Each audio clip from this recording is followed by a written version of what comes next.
헬스조선 상예 서비스 3일의 약속. 네, 여러분 안녕하십니까? 민주당의 비례정당 참여 추진, 누더기가 된 선거법. 한겨레 신문 사설 제목입니다. 여당의 비례정당 꼼수, 노 전 대통령이 보면 뭐라 하겠는가? 경향신문 사설 제목입니다. 다른 신문들은 말할 필요도 없습니다. 모두 민주당을 비판하고 있습니다. 코로나 방역 대책에서도 총선 준비에서도 집권 여당은 국민을 실망시키고 있습니다. 요즘처럼 나라 전체가 셧다운 지경에 빠진 상황에서 집권 여당이 국민을 걱정하는 게 아니라 국민이 여당을 걱정하고 있습니다. 더불어민주당이 비례연합정당 참여 문제로 갈팡질팡하고 있기 때문입니다. 민주당도 비례정당을 만들 것인가 말 것인가 이 문제입니다.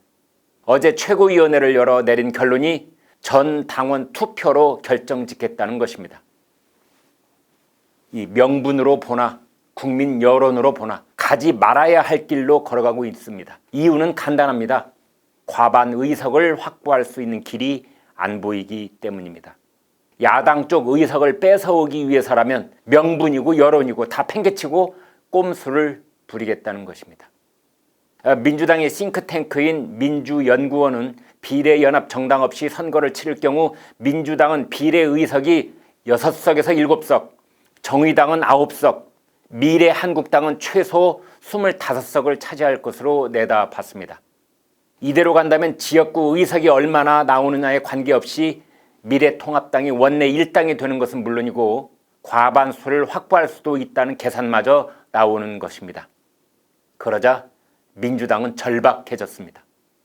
왜냐하면 미래통합당은 과반 150석 이상을 차지할 경우에 공수처법 폐지, 문재인 대통령 탄핵 이것들을 추진하겠다고 공언하고 있기 때문입니다. 그러한 작업은 자연스레 다음 대통령 선거로 연결되면서 여당 필패라는 예측마저 나오고 있는 것이며 민주당 입장에서는 작년에 선거법 개정을 무리하게 강행 처리로 밀어붙였지만 결국 죽 쏘아서 모아준 꼴이 되어버린다는 내부의 볼멘 목소리가 터져나오고 있는 것입니다. 아무리 그렇다 해도 명분론과 현실론 사이에서 고민하지 않을 수 없다는 식으로 은근슬쩍 넘어가려는 모습도 볼썽사납기 그지없습니다. 정도가 아니기 때문입니다.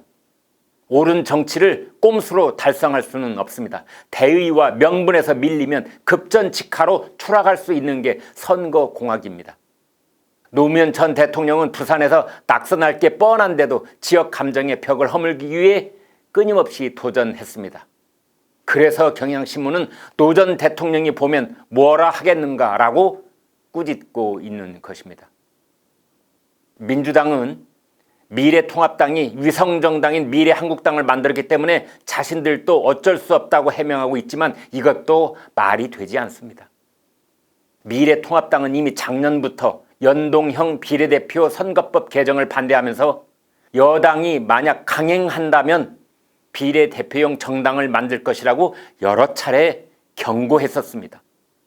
그런데도 불구하고 민주당은 4+1 협의체로 선거법 개정을 밀어붙이면서 가장 중요한 경쟁 파트너를 완전히 배제시킨 채, 다시 말해 상대 선수를 배제한 채 게임의 규칙을 바꿔버렸고 상대방의 경고도 무시했었습니다. 그래놓고 이제 와서 미래통합당이 만들었으니 우리도 어쩔 수 없다고 나서는 것은 정말 낯뜨거운 억지 논리가 아닐 수 없습니다. 더군다나 불과 얼마 전까지 민주당은 미래통합당이 위성정당에 대해 의석 도둑질이라느니 가짜 정당이라느니 온갖 원색적인 욕설을 퍼부으면서 자신들은 어떤 일이 있어도 절대로 위성정당을 안 만들겠다고 다짐하고 있었습니다.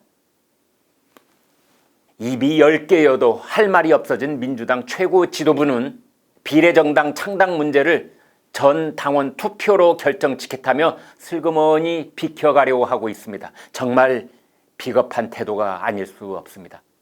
한겨레 신문은 사설에서 민주당은 변명이나 합리화를 하기보다 4+1 협의체 공조로 도입한 준연동형 비례대표제를 무력화한 것에 대해 먼저 국민에게 사과해야 할 것이다 라고 비판하고 있습니다. 민주당의 고민은 이것만 있는 게 아닙니다. 민주당 공천에서 탈락한 정봉주 전 의원과 부동산 투기 의혹으로 민주당을 탈당한 손혜원 무소속 의원이 주도하는 비례대표 정당 열린민주당이 어제 공식 출범했습니다. 손 의원이 오늘 우리 둘은 인당수에 뛰어드는 심정으로 창당한다고 말했다고 합니다. 자신들을 인당수에 뛰어드는 심청에게 빗댄 것입니다.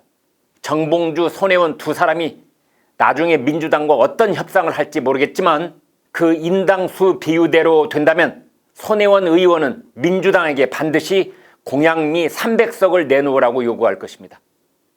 네, 또 김대중 대통령 때의 직능단체연합회가 있는데 700만 회원을 가진 문상주 회장이 주축이 돼서 직능 소상공인인 당을 창당했다고 박지원 의원이 전했습니다. 또 이용사 협회 위생단체에서도 창당을 한다고 연락이 왔다고 합니다.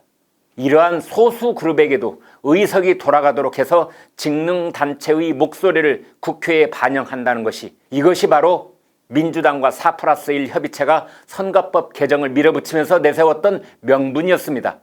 그런데 만약 민주당조차 비례당을 만들어서 전부 거의 많은 의석을 독식해버리면 그 취지가 없어지는 것이라고 박지원 의원은 비판했습니다. 민주당은 제1야당을 향해서도 명분이 없고 소수 직능그룹을 향해서도 명분이 없습니다. 그래서 약간 흔들리는 듯 했던 심상정 정의당조차 졸속 정치에 가담할 생각이 없다면서 어떤 경우에도 비례대표용 선거연합정당에는 가담하지 않을 것이라고 선언했습니다. 물론 정의당과 민주당은 4월 15일 이전에 어떤 방식으로든 선거연대라는 명분으로 다시 손을 잡을 가능성은 있습니다.